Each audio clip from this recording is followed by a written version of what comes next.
Well, we've got correspondents standing by. Our diplomatic editor James Bays at the UN in New York. Jackie Rowland is in Paris, but let's start first with Barnaby Phillips, who is in Moscow. And Barnaby, when we're talking about the draft resolution, there are some parts of the French resolution that Russia is not happy with.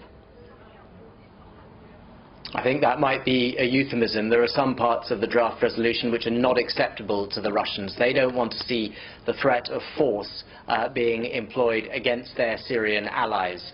Their argument is that they have pulled off a diplomatic coup. They are getting the Syrians to admit to the world explicitly that they have a significant chemical arsenal. They're prepared to reveal this arsenal. They're prepared to join the Chemical Weapons Convention. Implicit in that is an acknowledgement that the Syrian regime's chemical weapons will be destroyed. The Russians are saying, look what we've delivered. It's not wise to threaten the Syrians now. It's illogical, in fact. Let's go with the process that we have. And the Russians think they have a strong case, a strong card in their hands, and that, I think, is President Obama's domestic weakness. His lack of support in Congress, his lack of popular support, and these are the issues which are going to be hammered out at the end of this week when John Kerry and Sergei Lavrov, the Russian foreign minister, meet in Geneva. Barnaby, thanks for that. Let's go to Jackie Rowland in Paris. And Jackie, the French resolution is a tough one. Implicit in it is the threat of military action if Syria doesn't comply.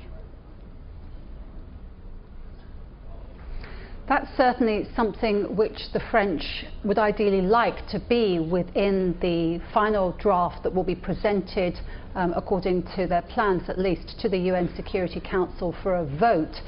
Certainly when the French Foreign Minister was outlining on Tuesday what he wanted the resolution to include, there was a condemnation and an attribution of culpability for the August the 21st attack on the regime of Bashar al-Assad.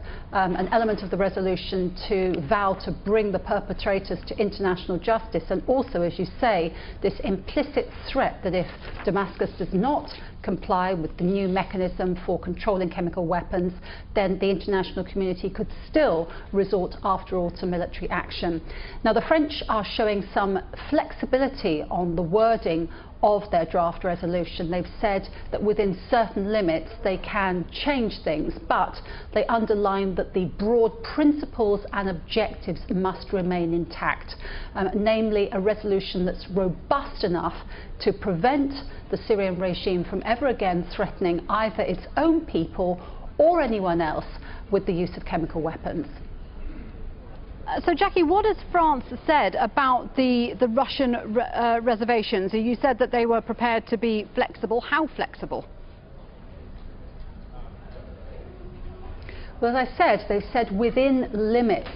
One French official made a rather sarcastic remark, one might say, by saying he didn't quite understand how the Russians could already be objecting since they hadn't yet even seen the draft, or at that stage when the spokesman was speaking, the Russians couldn't at that stage have seen the draft, and France had only mentioned, the foreign minister had mentioned what elements he hoped to include. The French will be looking, as they said, to maintain these broad principles, namely a clear deterrent for the Syrian regime to use chemical weapons again. France has all along been one of the most firm advocates of the threat of military action. The French and the Americans really stood alone for quite a while, and the French are continuing to maintain that threat. For example, the defence minister will be visiting troops on Thursday. The French see it as being psychologically very important to maintain a credible threat of using military force in order to keep up the political pressure on the Syrians.